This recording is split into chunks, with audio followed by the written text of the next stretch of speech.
Dr. Elena Rice was fighting to stay awake during the graveyard shift at the SETI listening station when her cup of coffee slipped from her fingers, shattering on the floor.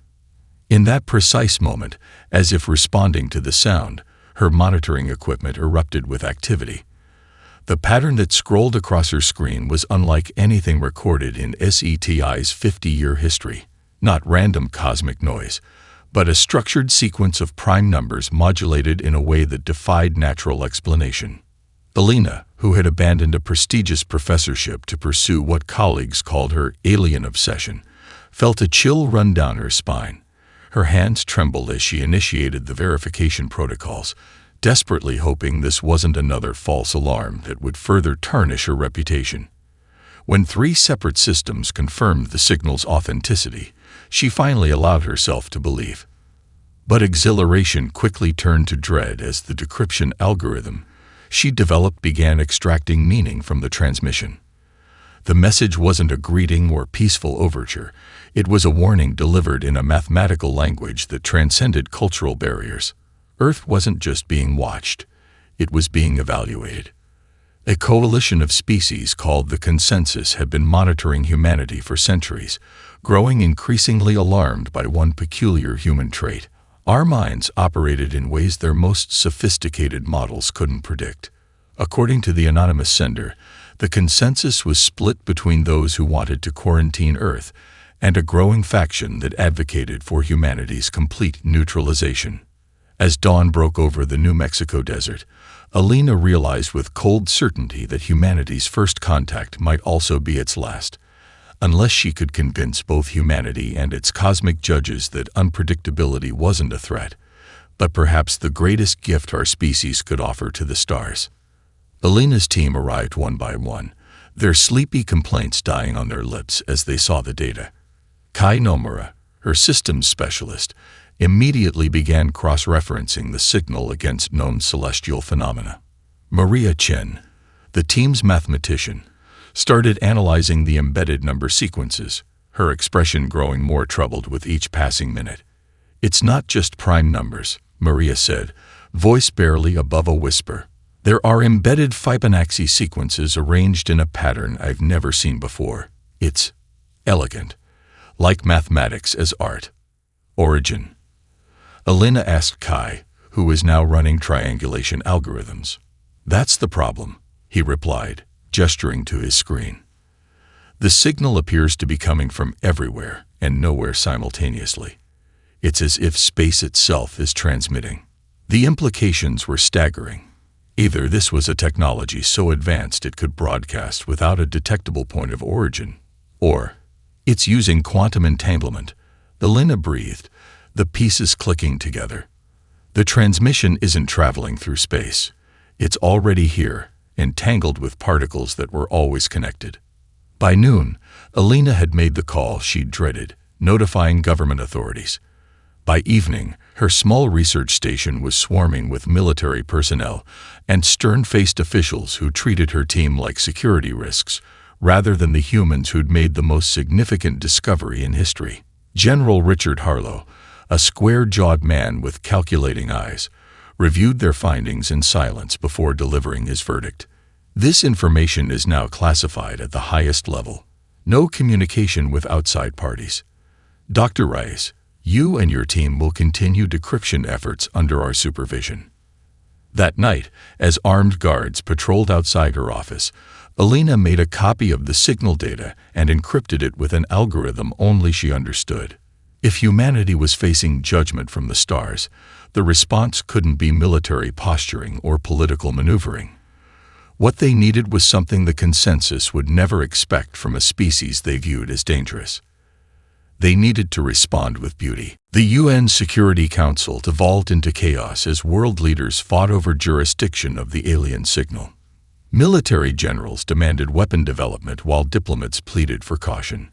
Elena watched the live stream from her lab, disgusted by humanity showing its worst face just when it needed to demonstrate its best. Her second-in-command, Dr. Kai Nomura, quietly locked the lab door. "They'll debate until the aliens arrive," he said. "We don't have that luxury." Working through sleepless nights fueled by fear and defiance, Alina's rogue team hijacked a deep space antenna array. Rather than crafting the humble apology government officials had suggested, they assembled something unprecedented. A transmission that began with Bach and ended with quantum equations that Alina had dreamed the night after receiving the signal. Between these bookends, they wove together the complete works of Shakespeare, mathematical proofs developed by a formerly homeless mathematician, cave paintings and modern art, and the genome of a child who had survived terminal cancer through an inexplicable mutation. It was humanity distilled, our chaos, our resilience, our inexplicable ability to create beauty from nothing. "This will either save us or damn us entirely," Alina whispered as she pressed the transmit button. 3 days later, Captain Marcus Zhang was pulled from a routine patrol of Mars orbit. A former smuggler recruited for his unorthodox piloting skills, Zhang had never seen his superiors rattled. Until now. Satellite imagery showed an object decelerating at the edge of the solar system, an impossible teardrop of material that absorbed all light except when it deliberately pulsed with mathematical sequences. Zhang's experimental spacecraft Horizon, equipped with a prototype quantum drive, was humanity's only vessel fast enough to intercept the object. His orders were simple: observe only, report back. But when Zhang's ship approached the alien probe, something unexpected happened. The probe projected Alina's transmission into the void, not as humanity had sent it, but reinterpreted through alien understanding. Zhang watched, mesmerized, as human music was transformed into patterns of light that seemed to bend space-time itself. "My God, they're not just receiving our message," he breathed to his small crew. "They're improving it." Against direct orders and the frantic objections of his second officer, Zhang transmitted a simple greeting using Alina's encoding method. The response was immediate. The teardrop probe unfolded like a cosmic flower, revealing a swirling portal within. Through this window into another part of space, Zhang saw them. 3 distinct species of beings gathered around what appeared to be a communication array. One turned directly to Zhang's view screen, its compound eyes reflecting the light of a star that wasn't our sun. "Human vessel." It communicated somehow directly into Zhang's mind. "Your Alina Rice has bought you time, but the sterilization fleet has already departed. We are not the consensus. We are those who oppose them. If humanity wishes to survive, you must trust beings you have no reason to trust." Zhang's second officer, Lieutenant Amara Davis, drew her sidearm. "This could be a trap," she warned, the weapon trained on the communication console. "They could be manipulating us." The alien seemed to sense her suspicion. Its compound eyes shifted color, from amber to a deep indigo. "You are right to be cautious, Lieutenant Davis. We could be deceiving you. But consider, if we wished your extinction, silence would have served our purpose better than warning." Zhang made his decision. "Transmit our coordinates," he ordered, "and inform Earth we're bringing guests." As the horizon changed course, Zhang studied the alien beings on the screen. Their features were unsettling in their difference, anatomies shaped by evolutionary paths utterly foreign to Earth. Yet in their movements, in the way they communicated with one another, he sensed something familiar. They moved with purpose, yes, but also with something he hadn't expected to recognize in extraterrestrial life. Urgency, fear, hope. They moved like beings with everything to lose. "You're asking us to install technology we don't understand into our only quantum-capable vessel." General Harrington slammed his fist on the conference table. "This is insanity." The being that called itself Nexel, resembling something between a mantis and a corvid with iridescent feathers that seemed to shift between dimensions, clicked its mandibles in what Zhang had learned was amusement. "Your species built nuclear weapons before understanding radiation sickness," Nexel observed. "You routinely incorporate technologies whose function you comprehend only vaguely. Why hesitate now, when extinction is the alternative?" The Rebel Alliance, self-named the Dissent, had smuggled representatives to Earth through their dimensional portal technology. They revealed the truth behind the consensus sphere. Human brains operated on principles that defied the deterministic models governing all other known intelligent life. A holographic display activated, showing evolutionary trees of thousands of sentient species. All followed predictable patterns, technological development that proceeded in lockstep with biological capabilities, cultural progression that could be modeled mathematically. But humanity's timeline was a chaotic explosion of innovations, regressions, and quantum leaps that shouldn't have been possible. Your Leonardo da Vinci designed flying machines centuries before having materials to build them, explained Coril, a gelatinous entity whose translucent body pulsed with bioluminescent neural networks.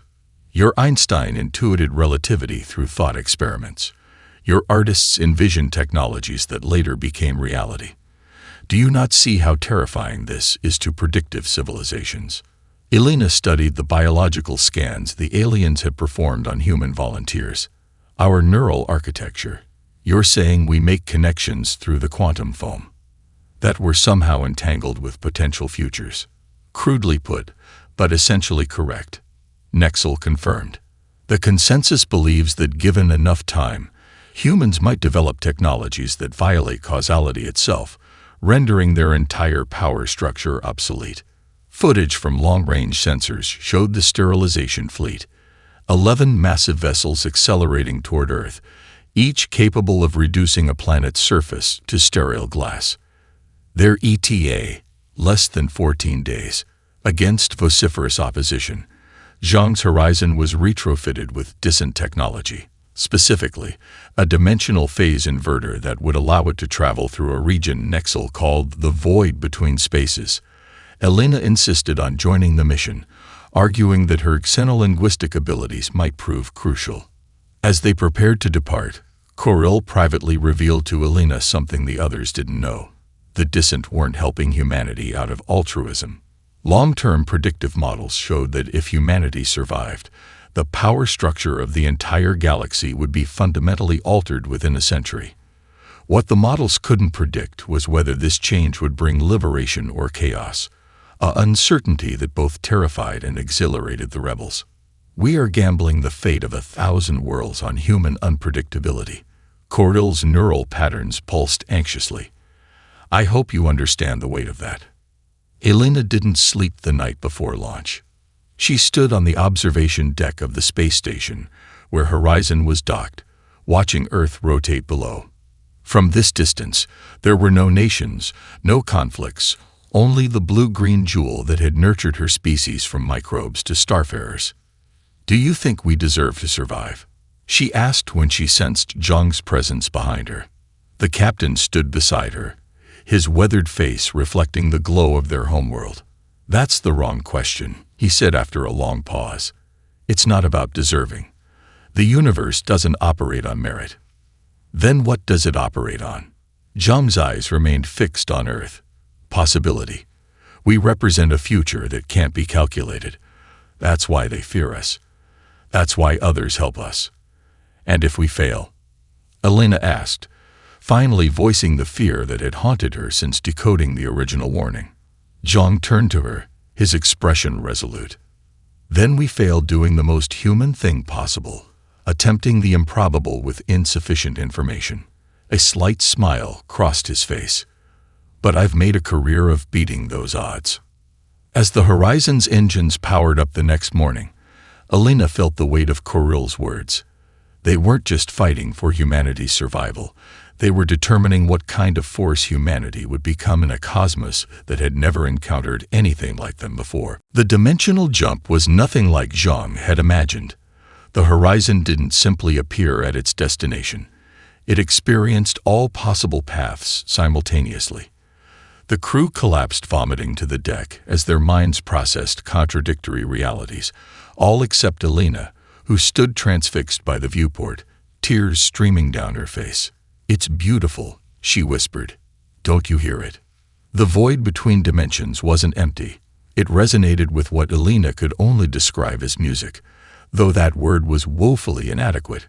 Mathematical symphonies, geometric operas, the quantum harmonics of existence itself. She scrambled for paper, frantically sketching equations and diagrams as the ship reverted to normal space. The consensus fleet loomed before them, massive world killer ships arrayed in perfect geometric formation. Against these behemoths, the horizon seemed less than insignificant. "We can't fight them," Zhang stated flatly. "We don't even have weapons that would register on their sensors." "We're not going to fight," Alina replied, still sketching. "We're going to introduce a logical paradox into their predictive systems." Using the insights gained from her voyage through the void, Alina composed what she called a proof of unpredictability, a mathematical demonstration that perfect prediction necessarily created blind spots that could be exploited by sufficiently unpredictable agents. The proof was elegant, irrefutable, and completely destabilizing to any civilization built on predictive control. Zom broadcast it directly to the fleet. For 17 excruciating minutes, there was no response. Then, chaos erupted. 3 ships broke formation, their engines flaring as they accelerated toward the horizon. The remaining vessels opened fire on the defectors, spatial distortion weapons warping the very fabric of space around them. "They're going to destroy us," Zhang's first officer breathed. But the defector ships didn't attack. Instead, they created a defensive perimeter around the horizon, absorbing devastating hits meant for the human vessel. A transmission cut through the chaos. "Human vessel, this is Admiral Vashnier of the 7th Expeditionary. Your mathematician has proven what we have long suspected. Request immediate docking for survivor transfer. Our shields will fail in approximately 6 minutes." The beings that boarded the horizon called themselves Void Runners, a nomadic species with skin like burnished copper and eyes that reflected the full electromagnetic spectrum. They had served the consensus for millennia while harboring dangerous doubts about its fundamental philosophies. "We evolved in a region of space where deterministic physics breaks down," explained Vashner, after the surviving 47 members of her crew had been brought aboard. The Admiral's translucent exoskeleton was cracked in multiple places, luminous fluid seeping through makeshift bandages. Our ancestors navigated by intuition when instruments failed. The consensus found this useful but dangerous. They've been selectively breeding the unpredictability from our genetics for generations. As the horizon raced back toward Earth through normal space, pursued by the remainder of the fleet, Vashnier revealed the true nature of galactic governance. The consensus wasn't merely a coalition. It was a system of control based on absolute predictability. Species were evaluated over millennia, their development guided through subtle intervention until their societal and technological paths could be predicted with near-perfect accuracy. Only then were they permitted to join the galactic community. "There is no exploration, no true discovery," Vashnier said bitterly. "The consensus has charted every technological path a predictable species might take. They create the illusion of progress while maintaining absolute control." While Zhang plotted emergency evasive maneuvers to delay the pursuing fleet, Alina and the Void Runners made a stunning discovery. The music Alina had heard in the void wasn't metaphorical. It was literal information being transmitted through quantum entanglement. And humans, alone among known species, could perceive it consciously. Your dreams, your intuition, your inexplicable leaps of understanding, Vashner said, wonder evident even through the alien vocal patterns. "You've been receiving void transmissions all along. You just didn't know it." In a makeshift lab aboard the Horizon, Alina worked alongside Void Runner scientists to develop a technology that would amplify human perception of the Void network. What they created was crude but functional, a neural interface that translated quantum fluctuations into signals the human brain could process more directly. When Alina first connected to the device, she gasped as her consciousness expanded beyond the confines of the ship, beyond the immediate space around them. She could sense the pursuing consensus fleet, their rigid thought patterns like crystalline structures in the void. But beyond them, she perceived something else. Billions of faint signals emanating from Earth, unconscious human thoughts resonating through the quantum network. "We're already connected," she realized. Humanity has been broadcasting into the void since we first evolved consciousness. That's why the consensus fears us. We've been influencing the galaxy without even knowing it. As the ship hurtled through space, Alina began to formulate a desperate plan, one that would require every human on Earth to become a conscious participant in the largest communication ever attempted. The Horizon limped into Earth orbit with the consensus fleet less than 12 hours behind. Alina's transmission of the unpredictability proof had bought them time as the pursuing vessels recalibrated their predictive systems, but the reprieve was temporary. On Earth, a miracle was unfolding, or perhaps its opposite. Historic enemies coordinated defense strategies. Religious leaders who had preached of humanity's cosmic uniqueness stood alongside scientists who had dedicated careers to proving we weren't alone. The looming extinction threat had accomplished what centuries of diplomacy couldn't: genuine human unity. But unity wouldn't be enough against planet killers. Conventional weapons are useless, Vashner confirmed to the hastily assembled Earth Defense Council. The consensus has defensive countermeasures for every weapon humanity has conceived or could develop in the next 3 centuries. Alina, who hadn't slept in 4 days, stood shakily before the council. Then we don't use weapons they can predict. Her plan was audacious to the point of absurdity. Utilizing the global network of cell towers, satellite arrays, and power grids to create what she called a chaos field around the planet. The field wouldn't block attacks, it would corrupt the targeting systems that guided them, using principles from chaos mathematics to generate patterns that appeared orderly at first glance, but collapsed into unpredictability when mapped. Their entire civilization is built on predictive algorithms, Alina explained. Their weapons, their navigation, their decision-making processes all require accurate modeling. We need to become a mathematical blind spot. Engineers and physicists worked frantically to repurpose Earth's communication infrastructure. Power was diverted from cities, plunging half the planet into darkness. The Void Runners provided critical insights into consensus targeting systems, while Alina's team developed algorithms that walked the razor's edge between pattern and randomness. In orbit, Zhang and a coalition fleet of hastily armed satellites prepared for a battle they couldn't win, a desperate distraction at best. The consensus arrived with the dawn, 11 world killers appearing over major population centers. Their first communication was transmitted simultaneously to every electronic device on the planet, a formal declaration of quarantine and sterilization, clinically detailing humanity's deviation from acceptable developmental parameters.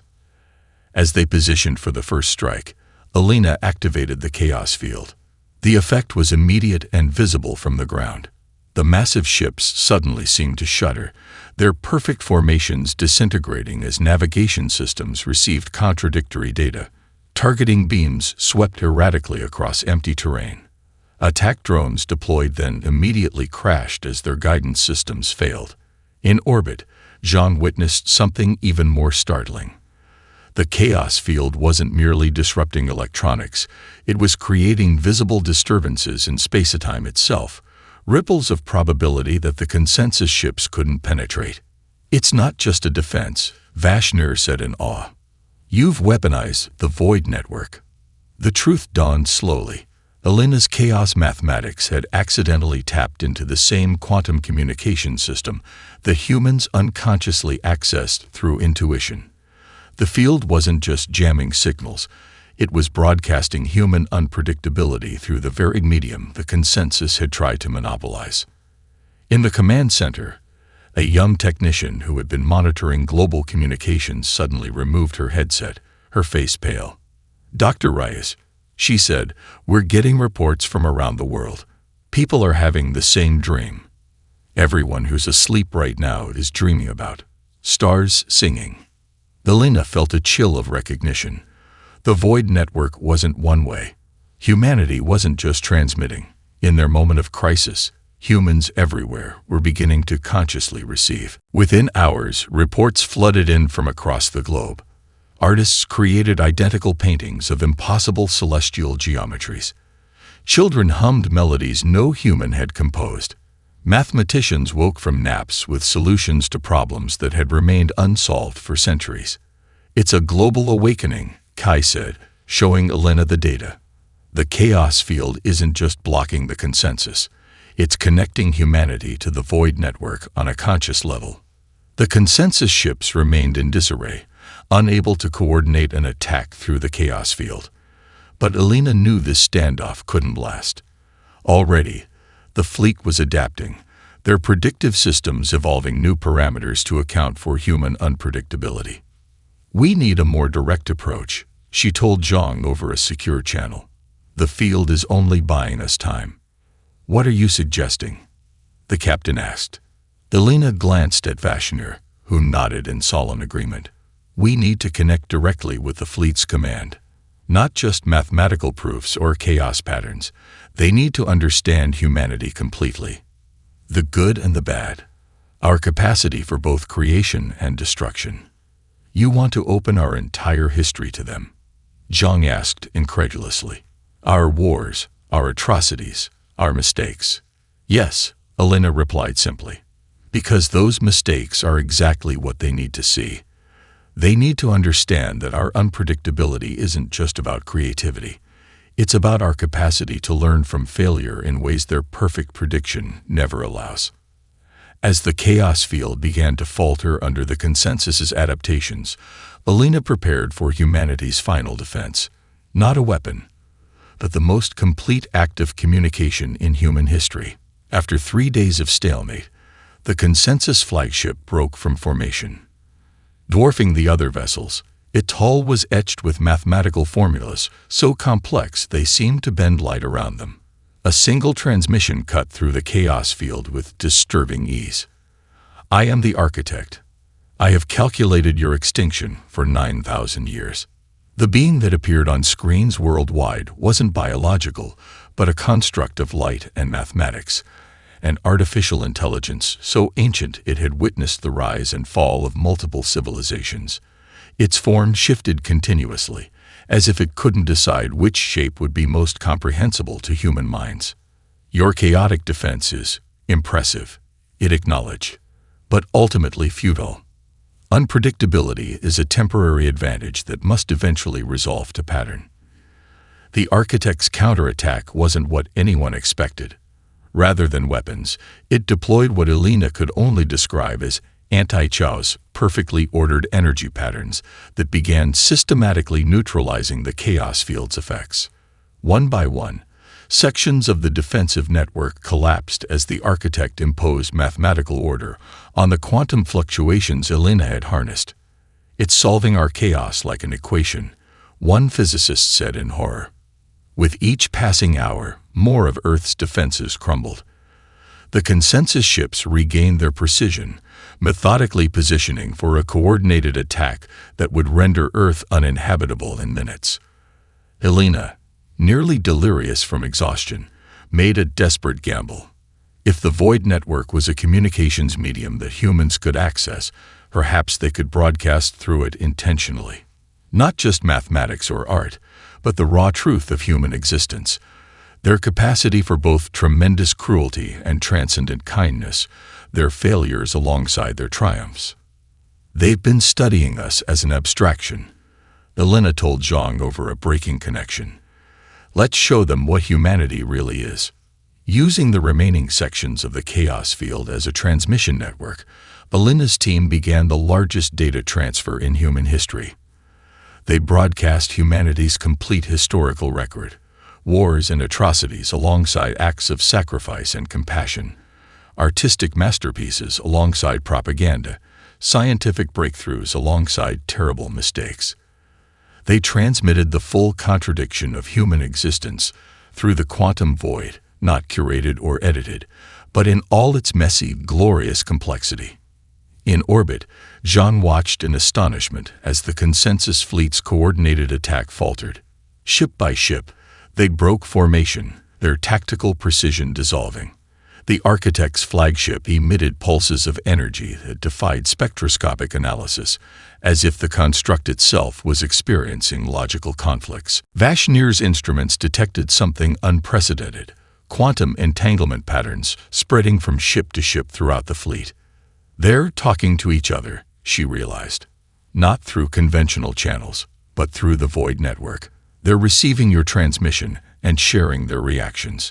The command crews of the consensus ships, biological entities who serve the Architect's directives, were experiencing something their civilization had engineered out of their experience: genuine moral ambiguity. The chaotic, contradictory nature of human history challenged the binary ethical frameworks that underpinned consensus society. A transmission arrived from a mid-level consensus vessel. "We have reviewed your historical records. Your species has committed atrocities we find abhorrent.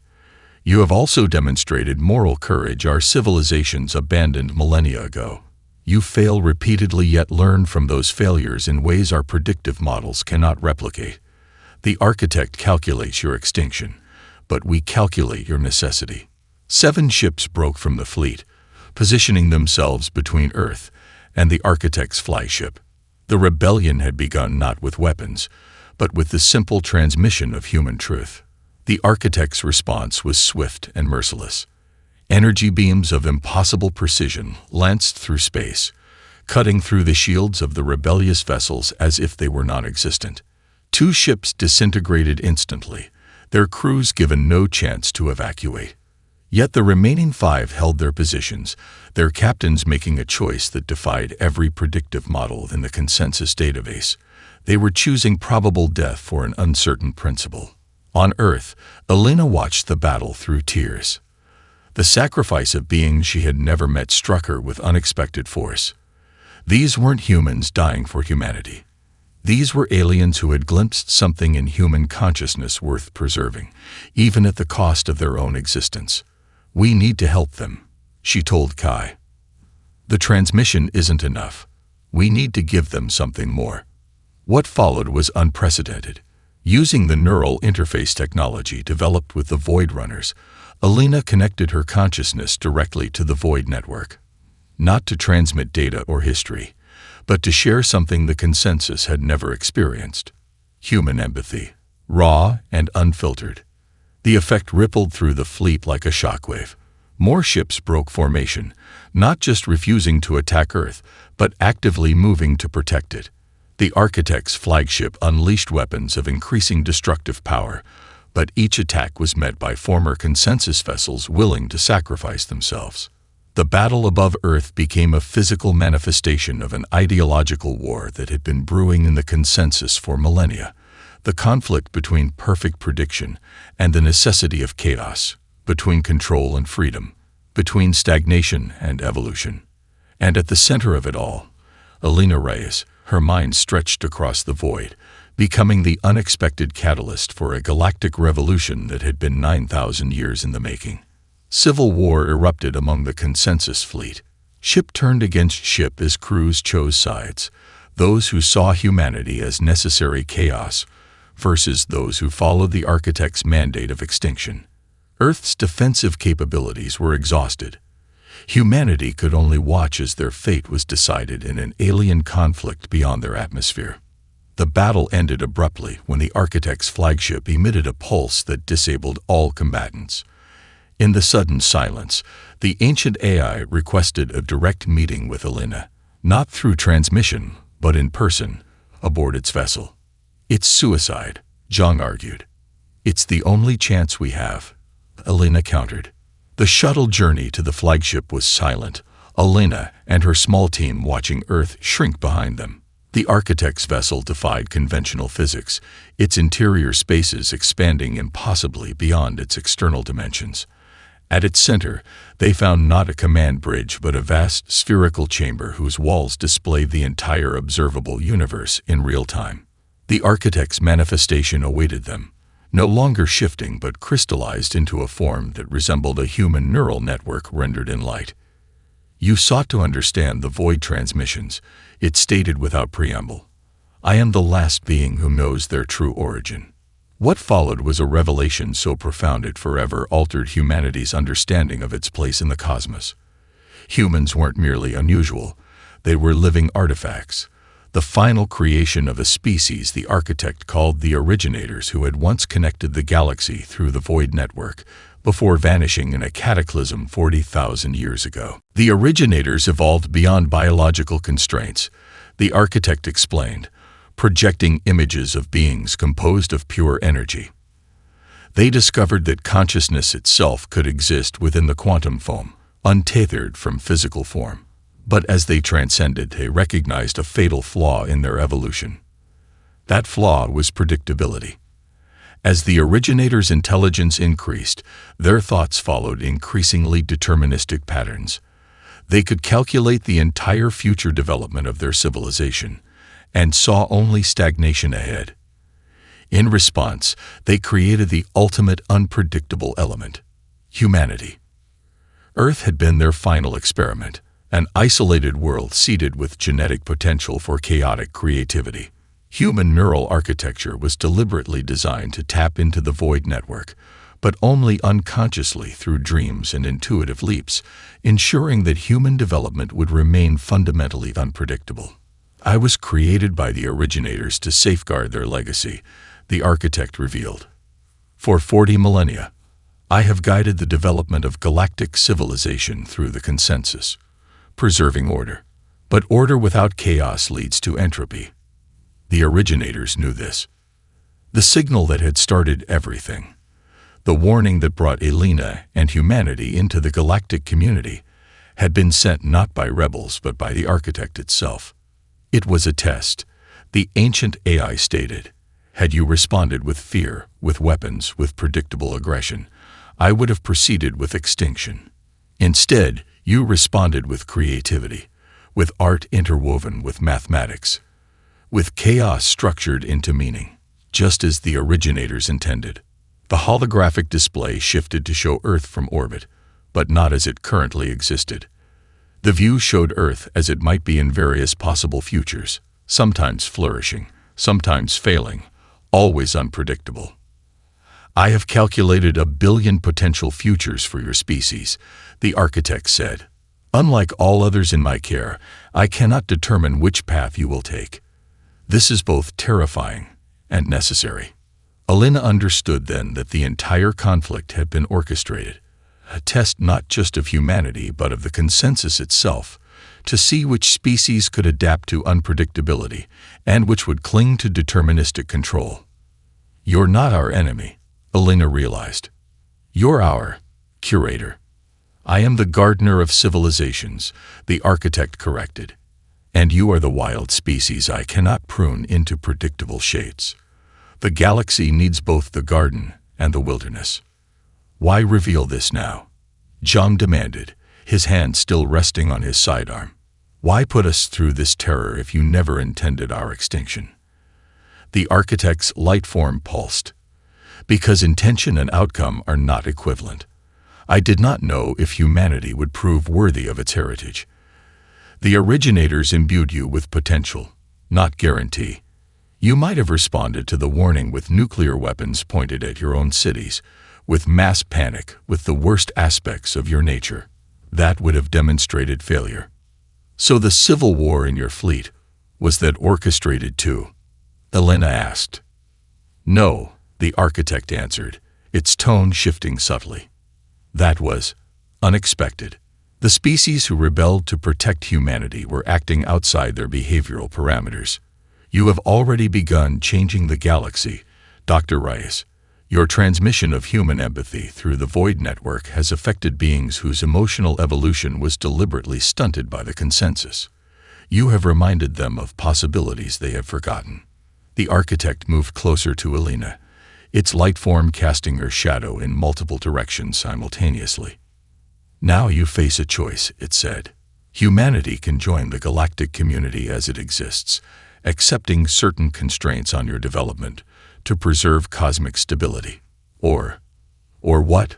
Elena whispered. Or you can become the catalyst for a new kind of community, one where predictability and unpredictability exist in balance, where order serves creativity rather than constraining it. The originators hoped for this outcome, but even they could not predict it with certainty. As the enormity of this choice settled over them, Zhang stepped forward, his expression resolute. "This isn't a choice for us alone," he said. "This belongs to all of humanity, and to those species who chose to stand with us despite their programming." The architect's form brightened, and for the first time, Alina thought she detected something like satisfaction in its alien consciousness. "A response outside predictive parameters," it observed. "The originators chose well." 5 years passed in the blink of a cosmic eye. The integration of humanity into galactic society wasn't smooth, chaotic, in fact, exactly as it should have been. The rigid consensus dissolved, replaced by what came to be called the Confluence, a federation that preserved order while embracing the creative disruption humans naturally generated. Alina stood at the observation deck of Nexus Station, a massive structure orbiting Earth that served as humanity's gateway to the stars. Below, the planet glowed with the light of civilization, but differently than before. Networks of quantum entanglement nodes created visible patterns across continents, infrastructure for the new form of communication humans had helped pioneer. "Ambassador Reyes," a melodic voice called. "The delegation from Arcturus is arriving." Alina smiled at her assistant, a young void runner named Lerner, whose copper skin had taken on a more golden hue in Earth's particular spectrum. "How many species this time?" 17, Lerner replied, "including 3 that have never sent representatives before. They're all requesting human teachers." What had begun as humanity's desperate defense, the broadcasting of consciousness through the quantum void, had evolved into a revolutionary form of communication and understanding. The void transmissions that had once been unconscious became deliberate, as humans taught other species how to access the quantum network through creative processes that defied logical explanation. Art, music, literature, and dance became more than cultural expressions. They were technologies of connection, ways to transmit understanding instantaneously across impossible distances. Species that had relied solely on deterministic thought for millennia rediscovered capacities for intuition and creativity that had been engineered out of their genetics. Some called it a renaissance, others, a revolution. The architect, still overseeing the Garden of Civilizations, simply called it the next iteration. Not everyone welcomed the changes. Factions of the former consensus had retreated to the galaxy's edge, clinging to predictability and order. Tensions remained, conflicts occasionally flared, but the fundamental nature of interaction had changed. Entropy and order now recognized as complementary forces rather than opposing ones. Admiral Zhang's hologram materialized beside Alina, his weathered face now bearing the scars of the Cassini incident, when hardline consensus remnants had attempted to destroy Saturn's rings as a demonstration of power. "The horizon is ready," he said without preamble. "Final checks complete. We launch at 600. Alina nodded, emotions conflicting within her. The upgraded Horizon was humanity's first true void ship, designed to navigate the quantum foam directly rather than through conventional space. Its mission: to seek other worlds where the originators might have seeded experiments similar to humanity, isolated civilizations that might have developed their own unique forms of unpredictability. "You should be on it," Zhang said, not for the first time. "This was your discovery, Alina. You should see where it leads."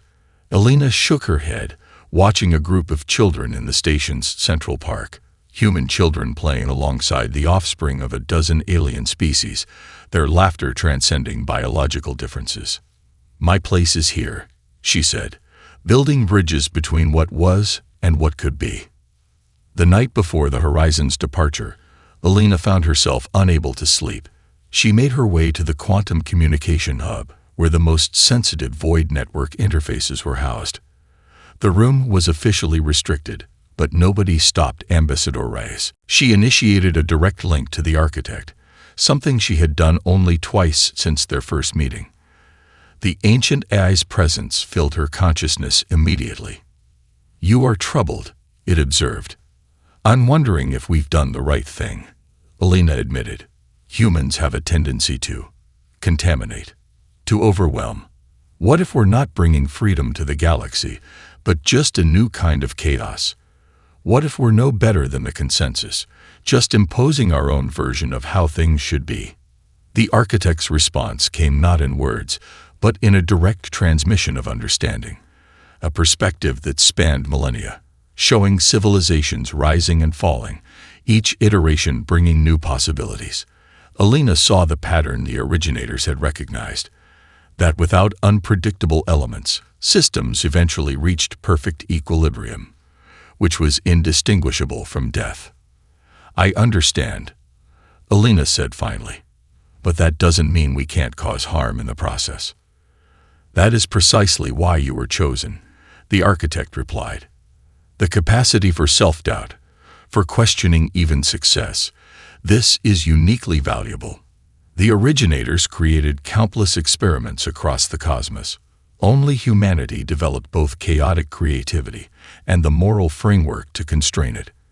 As dawn broke over the curved horizon of Earth, Alina watched the horizon depart, not with conventional engines but by simply shifting slightly sideways in reality before disappearing into the quantum foam. Zhang had promised to send void transmissions regularly, though regularly had little meaning in a medium that existed outside conventional spacetime. In the command center, a technician called her attention to an anomaly, a void transmission originating from beyond the galactic rim, its pattern unlike anything in their databanks.